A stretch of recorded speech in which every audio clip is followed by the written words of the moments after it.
Terima kasih. Selamat pagi. Yang saya hormati Bapak Yahya Stiatmadja beserta jajaran Direksi BCA, Bapak Ibu hadirin sekalian yang saya muliakan. Terima kasih atas kesempatannya sehingga pagi hari ini saya diberikan waktu untuk sharing dengan Bapak Ibu sekalian bicara tentang pajak. Ya.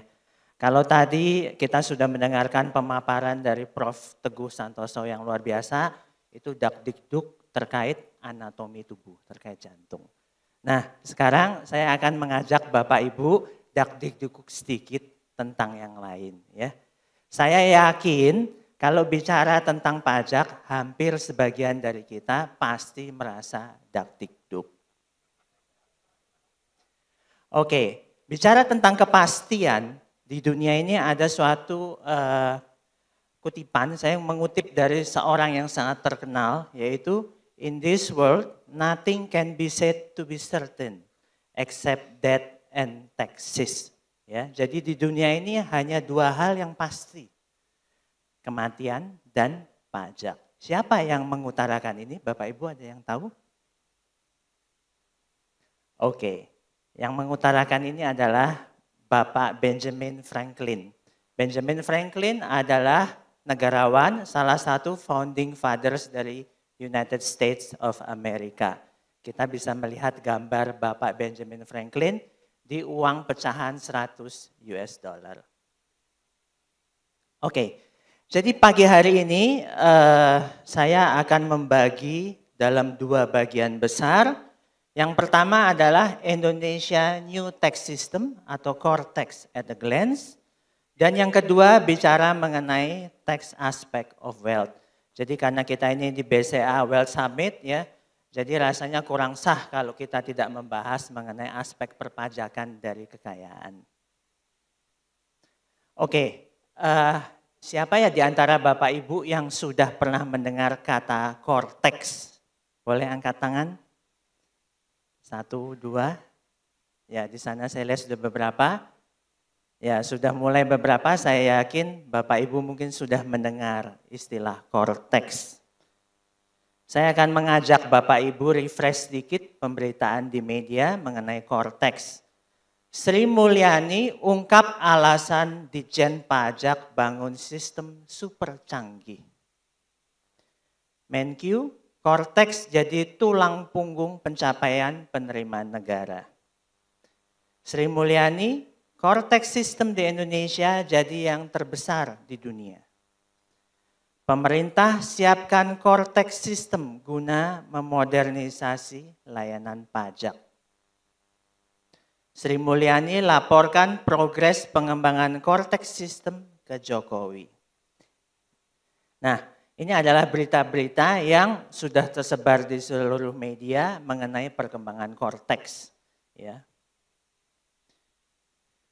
Oke, ini adalah logo core tax. Kalau Bapak Ibu pergi ke situs DJP, Direktorat Jenderal Pajak, ini adalah logo core tax. Ya. Saya mencoba menyiapkan presentasi agak sedikit sederhana, supaya tujuannya mudah diikuti, namun saya tidak bermaksud menyederhanakan, karena memang core tax ini cukup teknikal, nah jadi saya bawa sedikit contekan di sini. Jadi nanti mohon maaf kalau saya dalam presentasi melihat kecontekan saya ya. Nah, Bapak Ibu bisa lihat di sini di bawah, informasi yang disampaikan pada halaman ini dapat berubah sesuai dengan perkembangan ketentuan perpajakan terbaru dan proses pembangunan sistem. Nah, mengapa demikian? Karena core tax memang sedang dalam proses testing. Dalam perjalanannya dimungkinkan nanti ada perubahan dan sebagainya. Oleh karena itu sangat penting menyampaikan klausul ini. Ya. Jadi sebetulnya core tax itu apa? Core tax adalah sistem administrasi layanan. Ya, saya ingin menggarisbawahi sistem administrasi. Jadi Indonesia tidak akan merubah peraturan atau pengaturannya tentang perpajakan, tapi kita akan mempunyai sistem administrasi yang baru. Ya. Pembangunan Cortex merupakan bagian proyek pembaruan sistem inti administrasi perpajakan yang diatur dalam Peraturan Presiden Nomor 40 Tahun 2018. Nah, jadi pembangunan ini memang sudah diatur oleh Presiden dalam Peraturan Presiden. Jadi kalau tadi Bapak Ibu lihat cuplikan dari media, Presiden juga memantau sejauh mana kemajuan Cortex. Tujuan utama dari pembangunan Cortex adalah untuk memodernisasi sistem administrasi perpajakan. Jadi saya ulangi lagi ya, Indonesia tidak akan merubah sistem pengaturan perpajakannya, tapi akan memiliki sistem administrasi layanan yang baru. Cortex itu akan mengintegrasikan seluruh proses bisnis inti administrasi perpajakan. Mulai dari apa? Pendaftaran wajib pajak, pelaporan SPT, pembayaran pajak, hingga pemeriksaan. Nah ini bikin lagi dakdikduk ya. Semua kalau diperiksa pasti dakdikduk. Dan penagihan pajak. Jadi ibaratnya kalau Bapak Ibu punya perusahaan menerapkan ERP atau Enterprise Resource Planning atau yang komersialnya seperti SAP, Oracle, Cortex akan seperti ini. Jadi ini adalah sistem baru, semua terintegrasi. Mungkin kalau Bapak Ibu sekarang sudah familiar, boleh nggak tolong angkat tangan siapa Bapak Ibu yang suka login ke DJP online? Ada? 1, 2, 3, ya cukup banyak ya rupanya familiar. Nah kalau Bapak Ibu sering ke DJP online, mungkin Bapak Ibu juga pengalaman menggunakan e-faktur, ya, e-bupot. Nah ini semua nanti tidak akan terpisah-pisah, akan jadi satu sistem dalam Cortex. Di DJP ada 21 proses bisnis. Ya, proses bisnis inilah yang nanti semua akan diintegrasikan di dalam Cortex. Apa aja proses bisnis itu? 1, registrasi. 2, pelayanan. 3, pengelolaan SPT. 4, ekstensifikasi. 5, pengawasan. 6, ini yang bikin dakdikduk, pemeriksaan. 7, penagihan pajak. 8, pembayaran. 9, penilaian. 10, keberatan dan banding. 11, taxpayer account management.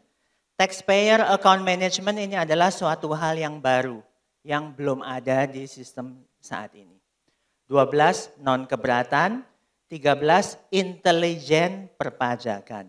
Jadi Bapak Ibu tahu pajak juga punya intelijen. Bukan hanya tentara, bukan hanya aparat pemerintah. Pajak juga punya intelijen. 14, penegakan hukum pidana pajak. 15, pengelolaan data bak 3. 16, exchange of information.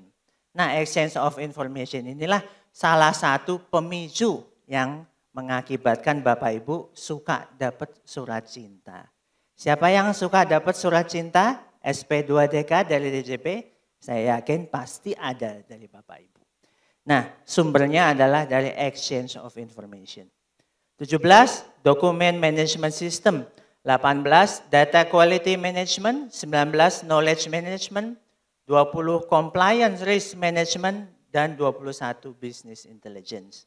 21 proses bisnis inilah yang semua akan terangkum dalam Cortex. Saya tidak akan membahas 21 proses bisnis itu, tapi saya hanya akan mengungkap kurang lebih 5. 5 yang akan bersinggungan dengan kita sebagai wajib pajak. Yang pertama adalah registrasi. Ya. Jadi dari registrasi ini nanti mulai dari pendaftaran, ya Bapak Ibu mau minta NPWP, apakah Bapak Ibu itu orang pribadi, pengganti subjek yang masih menjadi warisan, badan atau instansi pemerintah. Bapak Ibu mau minta pengukuhan sebagai PKP, ya, menerbitkan faktur pajak, itu nanti di dalam sini. Atau Bapak Ibu mau mendaftarkan objek PBB. Objek PBB di sini yang maksud mungkin terkait kepada perhutanan, ya, pertambangan, lalu perkebunan. Itu adalah PBB yang dikelola oleh pemerintah pusat. Sementara mungkin kalau Bapak Ibu yang biasa setiap tahun bayar PBB, itu atas rumah dan bangunan itu masuk ke pajak daerah. Itu PBB P2, Perdesaan Perkotaan. Lalu perubahan data status wajib pajak, misalnya Bapak Ibu tadinya belum menikah, TK, lalu menikah, mau berganti nomor telepon, ganti nomor handphone, nanti aja di situ. Terus penghapusan dan pencabutan, ya. Jadi kalau Bapak Ibu mau minta penghapusan NPWP, pencabutan status PKP, nanti semua juga bisa masuk dalam sini. Ini adalah sepintas, ya. Tentu modul ini tidak sesederhana ini, tapi saya coba menyajikannya cukup simpel supaya artinya kita dapat memperoleh gambaran umum.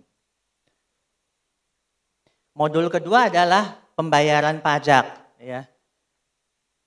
Jadi ada hal-hal baru terkait pembayaran pajak. Pertama, kode billing. Nanti bisa bikin beberapa jenis pajak, beberapa utang pajak bisa di situ. Yang kedua, akun deposit pajak. Ini hal baru. Ini ibaratnya kita punya seperti kalau BCA kartu flash. Kita punya prepaid amount. Kita ngisi nomor handphone, ya, pulsa, prepaid. Nah ini akun deposit pajak. Artinya Bapak Ibu nanti bisa mendepositkan uangnya di situ sebagai uang muka. Ya, bukan uang muka pajak tapi sebagai uang muka. Nah ini hal baru, ya. Siapa yang mau memanfaatkan ini supaya nanti uangnya sudah tersedia tinggal langsung dikreditkan dan sebagainya. Berikutnya terkait permohonan wajib pajak. Kalau misalnya Bapak Ibu ada mungkin salah setor, mau minta pemindah bukuan, atau Bapak Ibu mengajukan lebih bayar, restitusi, atau pengajuan imbalan bunga, ini semua nanti bisa dilakukan online di sini. Lalu yang baru lagi, kanal pembayaran terintegrasi. Jadi selama ini mungkin kalau Bapak Ibu mau buat kode billing, Bapak Ibu masuk DJP online, create kode billing. Habis itu mau bayar, Bapak Ibu buka misalnya internet Firefox atau Chrome, masuk misalnya www.klikbca.com. Itu di window yang terpisah. Nanti dengan Cortex ini semuanya bisa langsung terintegrasi, nggak usah buka Windows baru. Tapi Bapak Ibu memang sudah harus mendaftarkan rekening banknya yang akan dipakai yang mana. Ya. Oke, yang ketiga surat pemberitahuan. Jadi apa nanti hal-hal yang baru dalam Cortex itu terkait pelaporan SPT. Pertama, fitur perhitungan angsuran PPh 25. Nah ini kalau Bapak Ibu yang perusahaan masuk bursa, perusahaan yang wajib melaporkan laporan secara triwulan ke OJK, itu nanti akan dibantu cara menghitung angsuran 25-nya. Jadi bukan 1/12 tapi berdasarkan kinerja 3 bulanan. Berikutnya bisa auto generate nomor seri faktur pajak, ya. Kompensasi PPN bisa terisi otomatis. Kalau Bapak Ibu ada bertransaksi dengan wajib pungut WAPU, nanti faktur pajaknya juga terintegrasi di situ. Selama ini kan saya suka mendengar kalau kita bertransaksi dengan WAPU, faktur pajaknya itu bisa dikasih, bisa enggak. Kita harus kejar-kejar mereka minta. Kalau sekarang ini nanti bisa langsung masuk ke dalam sistem. Real time, pre-populated bukti potong 2126. Jadi kalau selama ini bukti potong sebagai kredit pajak itu harus diinput satu-satu atau harus diimpor menggunakan mekanisme impor, ini nanti akan bisa otomatis langsung keluar. Pihak lawan transaksi yang melakukan bukti potong langsung masuk ke dalam rumah Bapak Ibu di Cortex. SPT unifikasi ini tidak terlalu berubah ya, akan seperti yang sama tapi semua dalam satu sistem. SPT tahunan badan nanti juga pre-populated book dipotong, tadi saya sudah jelaskan kurang lebih sama. Nah, untuk OP juga nanti akan satu formulir saja. Sekarang kan ada 3, 1770 SS, 1770 S, 1770. Nah ini rencananya hanya akan satu.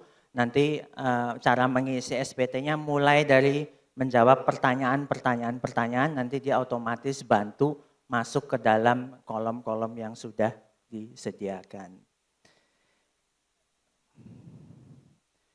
SPOP PBB, kalau tadi Bapak Ibu punya objek-objek terkait PBB, perkebunan, kehutanan, pertambangan, itu nanti juga bisa masuk di situ. Jadi itu kira-kira 7 hal baru terkait pelaporan SPT. Proses bisnis yang berikutnya yang saya mau coba highlight adalah layanan perpajakan. Nanti ada 3 modul atau 3 di dalam fitur di dalam Cortex terkait layanan. Pertama, layanan edukasi, kedua layanan interaktif, ketiga layanan administratif. Edukasi apa? Bisa minta kelas pajak. Jadi kalau Bapak Ibu mau belajar pajak, mereka nanti akan sediakan di situ. Bapak Ibu minta edukasi atau materi edukasi juga akan disiapkan di situ. Jadi tentu ini mempermudah kita memperoleh sumber yang valid. Ya kalau sekarang ini mungkin Bapak Ibu dapat sumber dari sosmed atau dari berita yang mana itu belum tentu benar, perlu diverifikasi. Tapi nanti dengan adanya modul ini akan membantu. Lalu layanan interaktif, informasi perpajakan, pengaduan, saran, atau apresiasi. Jadi interaktif ini kedua pihak. Jadi ada kita sebagai wajib pajak dan ada kantor pajak sebagai DJP, Fiskus. Jadi bisa interaktif di situ. Layanan administratif, ya, di situ nanti bisa klik website, bisa call, bisa counter datang. Proses bisnis berikutnya adalah taxpayer account management. Nah ini yang tadi saya udah bilang, ini adalah sesuatu yang baru. Apa yang baru ini di sini?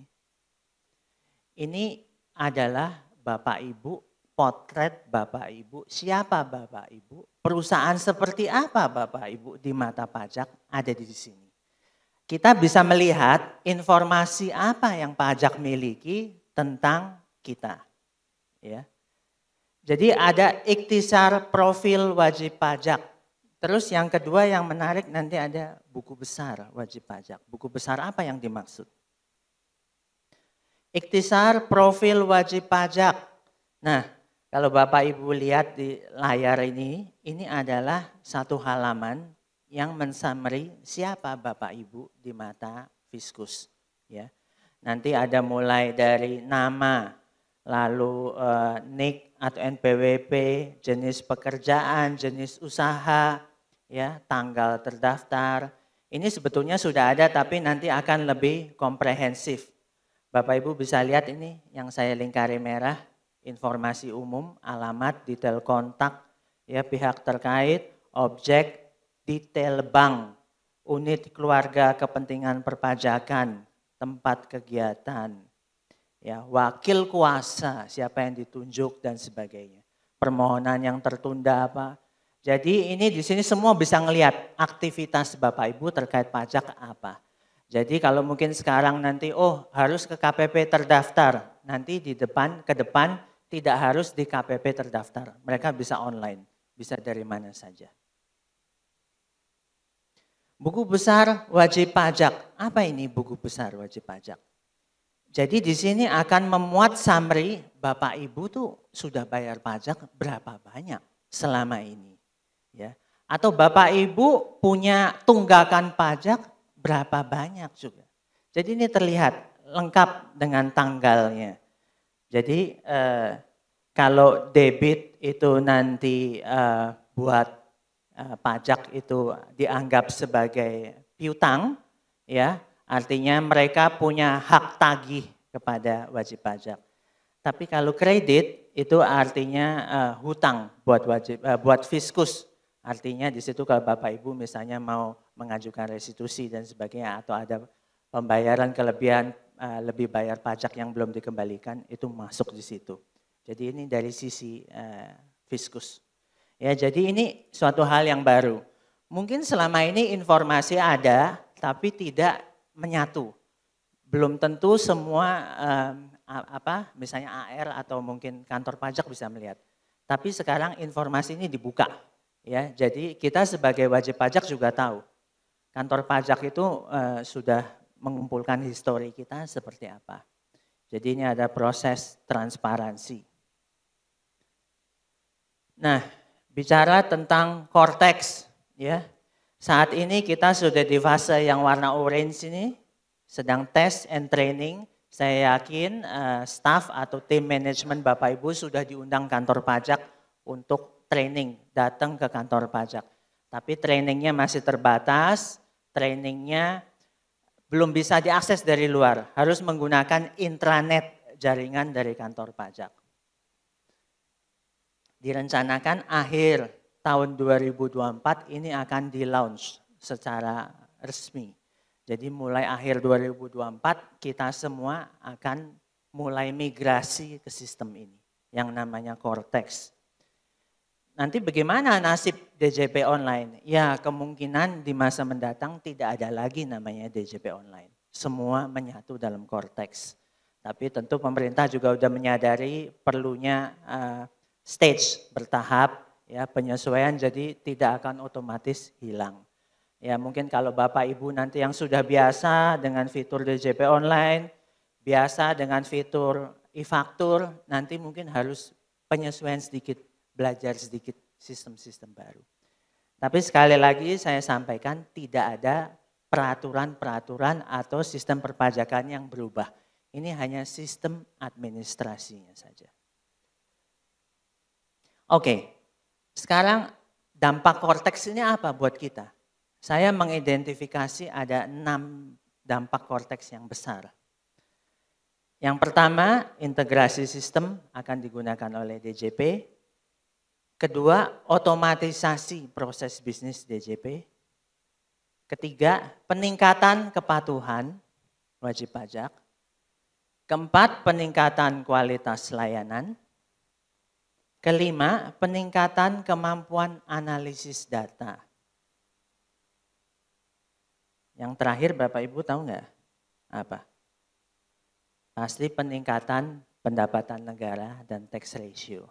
Ya. Nah, kalau Bapak Ibu lihat, setiap tahun target penerimaan pajak itu terus naik. Ya. Ibarat kayak kita perusahaan, saya menganalogikan sebagai kita punya perusahaan. Setiap tahun Bapak Ibu pasti mentargetkan tim salesnya, tim marketingnya, tim penjualannya, omsetnya harus naik. Sama, pajak juga harus naik. Tidak pernah mereka membuat turun kecuali pada saat terjadi pandemi COVID.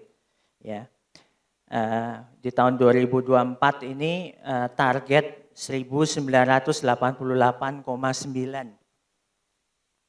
Nah, saya harus lihat catatan contekan saya tahun 2025 itu naik 10%. 2.189,3 triliun. Jadi kita mengetahui pemerintah sekarang juga sedang memiliki program-program agenda pembangunan ibu kota negara.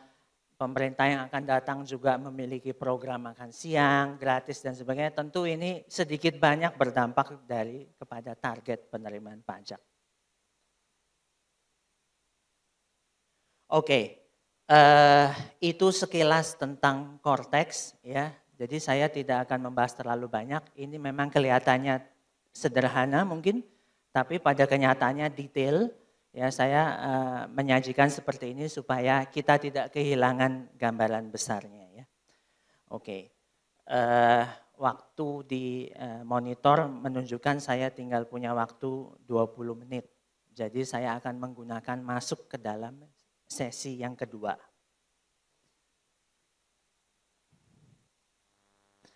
Kita mau bicara tentang aspek perpajakan dari kekayaan. Karena kita judulnya BCA Wealth Summit. Jadi kalau nggak bicara aspek perpajakan dari kekayaan kayaknya kurang afdol ya. Nah, saya mau menekankan di sini Indonesia tidak menerapkan pajak atas kekayaan. Jadi Indonesia tidak menerapkan pajak atas kekayaan, tapi ada aspek pajak terkait kekayaan yang perlu kita perhatikan. Ya. Kalau bicara kekayaan itu satu, Bapak Ibu accumulate.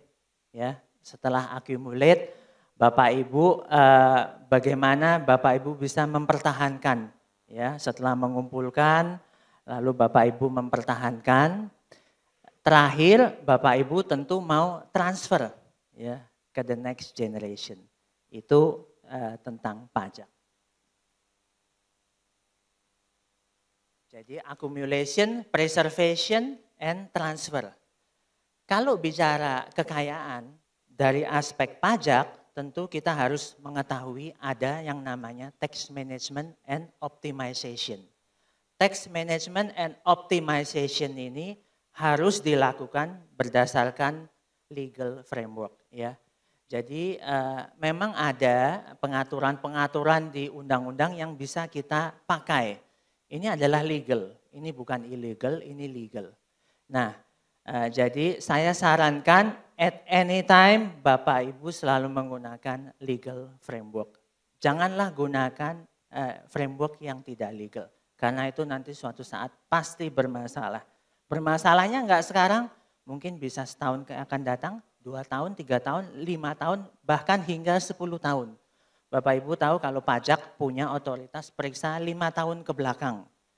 Atau 10 tahun ke belakang kalau Bapak Ibu terindikasi terlibat pidana pajak, bukti pemerulaan. Ya. Nah, apa nih kalau terkait perpajakan atas kekayaan? Ya. Pasti ada PPH, pajak penghasilan, lalu nanti ada PBB, BPHTB, ini pajak bumi bangunan, bea perolehan hak atas tanah bangunan kalau Bapak Ibu mau transaksi properti, mau jual beli properti. Lalu Bapak Ibu mungkin bisa melakukan hibah, ya. Ini sering hibah ya ke orang-orang terdekat. Atau nanti suatu saat kalau Bapak Ibu sudah nggak ada di dunia ini, Bapak Ibu sebagai pewaris ya mau meninggalkan sesuatu. Terus yang kelima ini saya membahas sedikit tentang aspek pajak luar negeri. Jadi bagi Bapak Ibu yang memiliki badan usaha di luar negeri, ini perpajakannya seperti apa? Ya tentu biasa Bapak Ibu sudah berusaha sukses membangun bisnis, ekspansi ke luar negeri, mendirikan perusahaan di luar negeri. Kalau perusahaan di luar negerinya itu BULN, Badan Usaha Luar Negeri non bursa, artinya tidak terdaftar di bursa efek di negara yang bersangkutan, ada yang namanya CFC. CFC tahu Bapak Ibu? Bukan California Fried Chicken ya.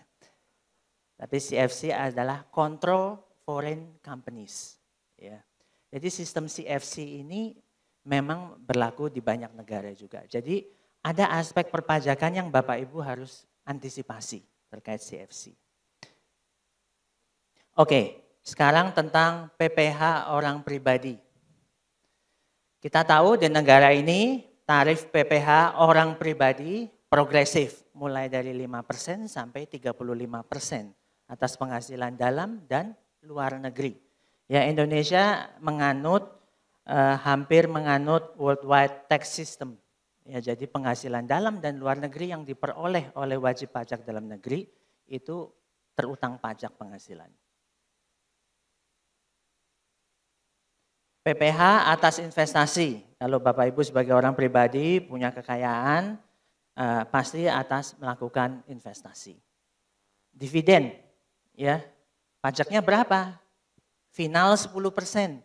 Atau kalau tidak mau kena final 10%, Bapak Ibu harus investasi. Ketentuan investasinya ada, sehingga bukan objek. tidak lagi terutang 10%. Bunga, nah Bapak Ibu kalau misalnya taruh tabungan atau beli obligasi, ya Bapak Ibu beli misalnya misalnya bond perusahaan, bond pemerintah, Indon, FR, semua itu ada pajaknya. Bervariasi final mulai dari 10%, ya 20% tabungan atau non final. Yang mana yang non final? Yang non final nih kalau Bapak Ibu minjamkan uang. Minjamkan uang bukan misalnya ke teman atau perusahaan lain, ini pajaknya non final. Keuntungan modal. Nah, keuntungan modal ini kalau Bapak Ibu misalnya melakukan transaksi di bursa efek, jual beli saham. Waktu Bapak Ibu jual, ada pajaknya final 0,1%. Atau bisa juga non final. Yang mana non final? Bapak Ibu punya saham non TBK. Bapak Ibu mau jual kepemilikan saham, nah saham itu ada nilainya. Waktu dulu beli, waktu sekarang itu berbeda. Sudah ada kenaikan keuntungannya, itu pajaknya non final. Sewa properti, kalau Bapak Ibu punya properti disewakan, itu final 10%. Pengalihan properti, nah kalau Bapak Ibu jual properti Bapak Ibu, itu juga kena final 2,5%. Atau bisa bebas. Bebas bagaimana? Harus minta SKB, surat keterangan bebas. Untuk dalam hal apa yang bebas nih? Hibah tertentu atau waris.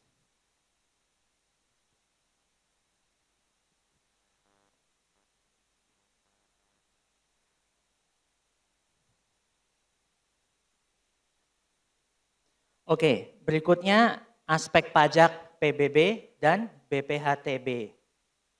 Di Jakarta, kenapa saya di Jakarta? Karena di setiap daerah bisa berbeda. Karena kita ada di Jakarta, saya mengambil contoh Jakarta. Ya. Tarif PBB itu 0,5%.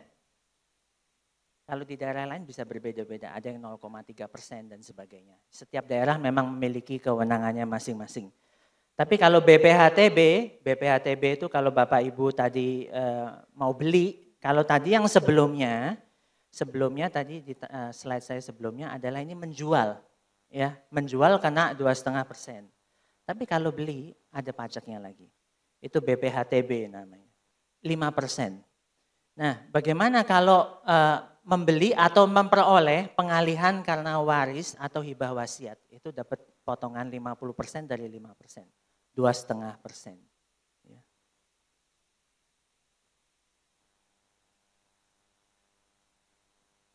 Oke, saya mau membahas sedikit tentang hibah dan waris. Ini kalau saya tidak salah di rundown acara kemarin sudah ada pembicaraan tentang legacy, ya, hibah dan waris. Nah, saya akan coba memberikan pandangan, ada nggak sih aspek perpajakan atau pajak terhutang terkait hibah dan waris, ya. Hibah itu apa? Menurut KUHP, hibah itu adalah pemberian oleh seseorang yang masih hidup kepada orang lain secara cuma-cuma dan tidak dapat ditarik kembali atas barang bergerak atau tidak bergerak. Jadi please note tentang masih hidup. Itu hibah itu berarti penghibahnya harus masih hidup. Ya, dan pemberiannya secara cuma-cuma. Tidak dipungut bayaran dan sebagainya. Lalu yang kedua, hibah itu penghibahnya selain masih hidup juga harus disertai dengan akte notaris. Jadi kalau Bapak Ibu sering nih kalau saya misalnya memberikan advice ke klien, boleh nggak saya hibah? Boleh, tapi harus akte notaris. Tanpa akte notaris hibah itu tidak sah. Ya. Jadi ini diatur di mana? Ini diatur di KUH Perdata. Oke. Hibah bagaimana? Apa semua hibah itu enggak ada pajaknya? Ada. Ada hibah yang tidak ada pajaknya, ada hibah yang ada pajaknya. Ini kita bicara hibah yang tidak ada pajaknya, bukan objek pajak. Ya. Jadi hibah non objek pajak ini yang diterima keluarga sedarah dalam garis keturunan lurus 1 derajat. Yang dimaksud 1 derajat ini keturunan lurus orang tua dan anak. Ya. Nah, bagaimana kalau saya hibah ke adik, kakak adik? Tidak termasuk di sini. Yang non objek adalah hanya orang tua ke anak. Ya. Ada syaratnya lagi. Syaratnya sepanjang tidak ada hubungan usaha, pekerjaan, kepemilikan, penguasaan. Nah, kenapa saya beri warna bold tebal ini? Karena ini sering dilupakan, ya. Jadi misalnya Bapak Ibu punya perusahaan, oh sudah jalan sukses berhasil, Bapak di situ sebagai atau Ibu sebagai CEO. Lalu ajak anak masuk ke dalam. Oh, saya percaya anak saya punya kemampuan, saya angkat dia menjadi CFO. Ya, Bapak Ibu ada di perusahaan yang sama. Terus Bapak Ibu mau melakukan hibah ke dia. Nah, hati-hati. Di situ ada unsur terpenuhi, ada hubungan penguasaan. Ya, di sini penguasaan karena manajemen. Oke, berikutnya hibah objek pajak. Hibah apa yang objek pajak? Yaitu tadi saya sudah berikan contoh, misalnya kakak adik mau memberikan hibah. Nah, itu objek pajak di situ.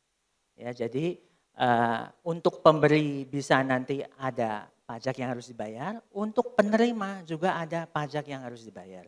Jadi tidak selamanya namanya hibah itu free pajaknya.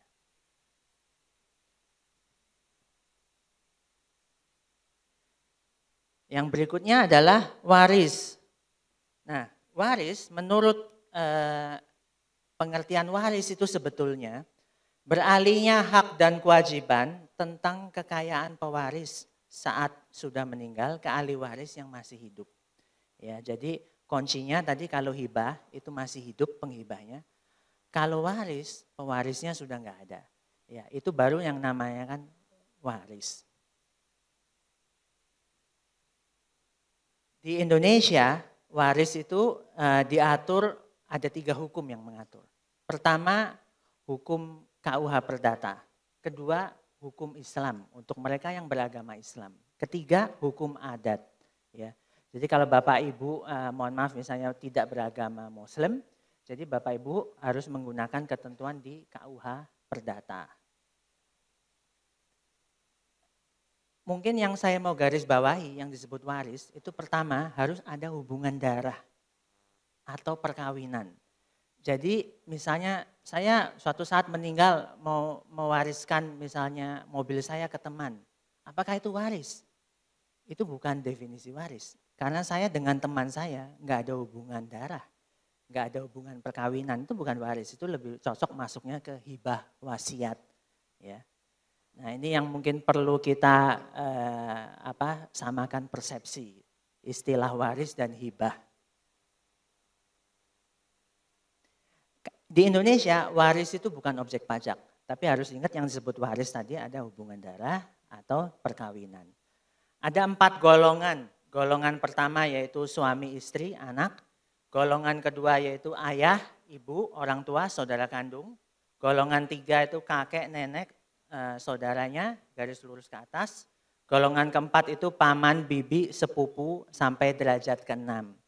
Saya pernah dapat pertanyaan, saya mau mewariskan saham saya ke PT, bisa enggak? Saya enggak mau mewariskan saham saya ini ke anak saya, tapi saya mau mewariskan ke PT. Bisa enggak Bapak Ibu jawabannya kira-kira? Jawabannya tidak bisa. Karena saya tidak ada hubungan darah, saya tidak ada hubungan perkawinan dengan PT. Ya. Jadi PT juga tidak termasuk dalam golongan 1, 2, 3, 4 tadi dari KUH Perdata.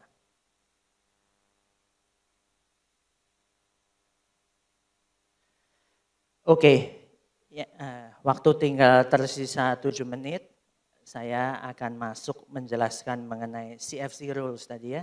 Jadi CFC bukan California Fried Chicken, tapi itu Control Foreign Companies and Deemed Dividend.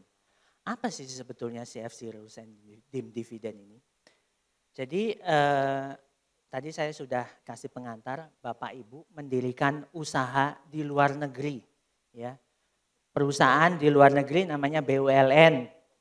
BULN non-bursa. Kenapa non-bursa? Karena tidak tercatat di bursa efek. Kalau tercatat di bursa efek, tidak masuk dalam kategori ini. Itu yang Bapak Ibu tolong perhatikan. Ya. Apakah semua mau buat perusahaannya jadi bursa? Tidak selalu. Kenapa ya? Mungkin seperti ada pertimbangan kontrol dan sebagainya ya. Jadi ini hanya berlaku untuk BUMN. Kenapa sih ada peraturan ini? Karena begini, ibaratnya saya punya perusahaan di luar negeri, perusahaan itu jalan untung, ya, saya tidak pernah membagi uang itu, nggak pernah bawa balik ke Indonesia. Nah, pemerintah dapat apa? Pemerintah nggak dapat apa-apa. Ya, perusahaan di sana untung, ya ada kekayaan, tapi nggak pernah balik ke Indonesia. Pemerintah nggak bisa pajakin. Nah, dengan adanya konsep CFC rules dan dim dividen ini, pemerintah bisa pajakin. Ya, jadi CFC rules ini bukan hanya diterapkan di Indonesia, di negara-negara lain juga menerapkan ini. Jadi ini bukan sistem, oh Indonesia punya bisa, enggak, ini adalah praktek yang berlaku lazim di perpajakan internasional. Ya. Nah, jadi Bapak Ibu ingat-ingat, nah sekarang siapa yang punya perusahaan di luar negeri, mendirikan perusahaan di luar negeri, syaratnya apa? Mempunyai modal minimal 50%. Nah, kalau Bapak Ibu mendirikan perusahaan di Singapura, sahamnya 50% atau lebih. Bapak Ibu subjek pajak dalam negeri Indonesia, Bapak Ibu kena ini peraturan ini. Ya, apakah otoritas akan langsung mengetahui? Tidak selalu, tapi kemungkinan besar suatu saat bisa nanti ketahuan. Tadi saya sudah jelaskan ada exchange of information ya. Jadi di situ nanti otoritas pajak Indonesia itu tidak hanya exchange dari dalam, tapi juga dari institusi-institusi keuangan di luar negeri, ya dan sebagainya, itu ada automatic exchange. Nah dari situlah. Nah bagaimana kalau misalnya, oh saya cuma punya 25%, 25% sisanya kakak saya. Kakak saya itu juga wajib pajak Indonesia. Nah itu kena juga. Ya mau 2 pemegang saham, mau 3, mau 4, mau 5, pokoknya sepanjang menguasai 50% atau lebih, ini kena dim dividen. Ya. Dim dividen itu apa sih? Jadi yang tadi cerita, seolah-olah Bapak Ibu nggak pernah balikin, tapi ya seolah-olah dihitung pokoknya balik aja. Secara fisik uangnya tidak balik, tapi perhitungan pajaknya sudah dihitung. Jadi ada pajak yang dibayar, regardless Bapak Ibu bagi atau tidak. Nanti kalau Bapak Ibu suatu saat bagi betulan dividennya, itu bisa diperhitungkan. Ya. Nah jadi Bapak Ibu bagi atau tidak bagi, Bapak tetap harus bayar. Sepanjang tadi memenuhi syarat itu BUMN non bursa dan dikuasai 50% atau lebih oleh WPDN. Nah bagaimana cara perhitungannya?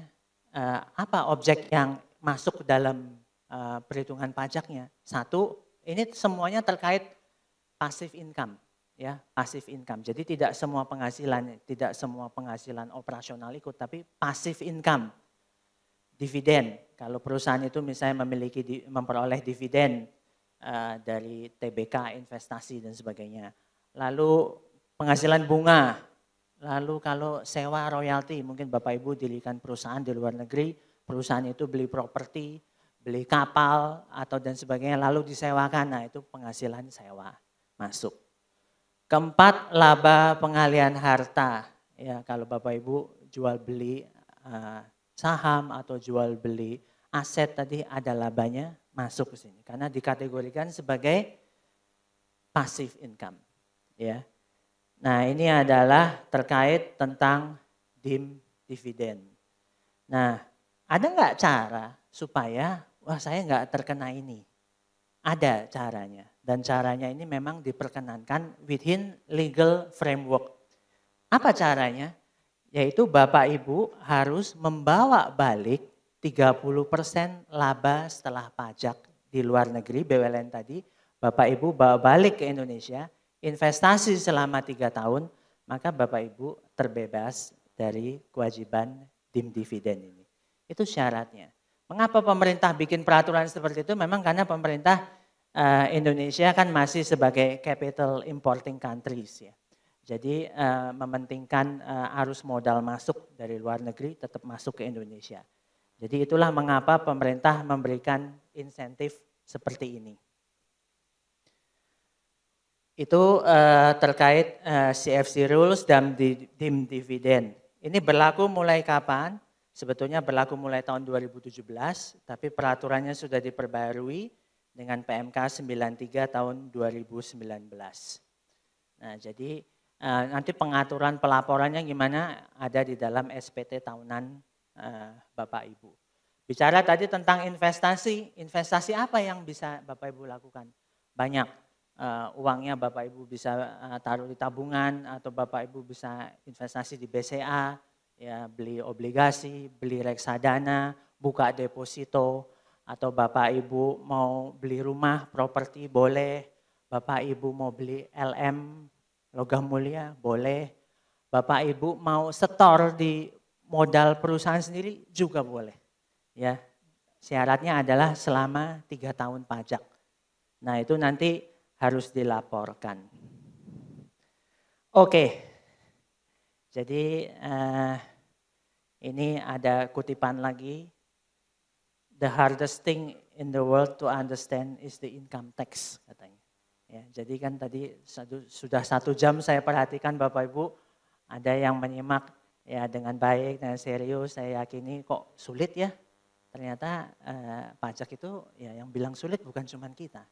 Ini ada kutipan ini. Di dunia ini yang paling sulit dimengerti adalah income tax. Siapa yang bicara ini? Albert Einstein. Ya. Jadi Bapak Ibu silakan nanti cari. Saya nggak mengada-ngada ini benar.